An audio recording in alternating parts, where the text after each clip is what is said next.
So a big part of the solution for a lot of the health problems out there is what you said, is basically eating unprocessed food. But that's so much easier said than done just because of the environment that we live in nowadays. Even Exactly. if, for example, sometimes I have pretty much just healthy food in my home, sometimes, not all the time, but I go through phases at least where it's like it's all healthy in the home. But then 5 minutes later, maybe I'm at somebody else's house. And of course, there's a bunch of stuff there.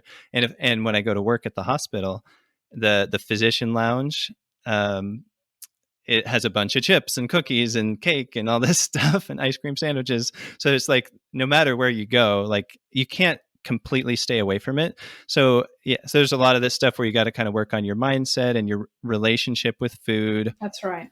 to kind of be able to to use some of the tricks you were talking about, or I don't call them tricks to like demean them, but just like to use some of those strategies, of like, understanding the foods that you love that love you back and that are going to be good they're going to make you feel better long term and not just have this quick fix of feeling good and then feeling like crap a few minutes later and things like that. So yeah, that's a pretty complex topic, but I'm glad you brought that up. It is pretty complex. And this is why I was saying that this has now become the biggest focus of our community. It is helping people to work on this mindset and paradigm shift. And we are very lucky to have the team that we have working with our community and with the coaches in teaching us these strategies and helping us to not only implement them in our own lives, but to help spread this to the rest of the community. So it's funny because 20 years ago, 10 years ago, as a clinician, I was all about do as I say,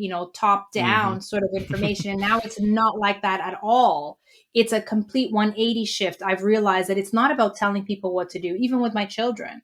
I can tell them what to do and what to eat till I'm blue in the face, but it's recognizing that the minute I turn my back, my kids are bombarded with all of the junkiest, most processed foods out there the minute they walk out the door.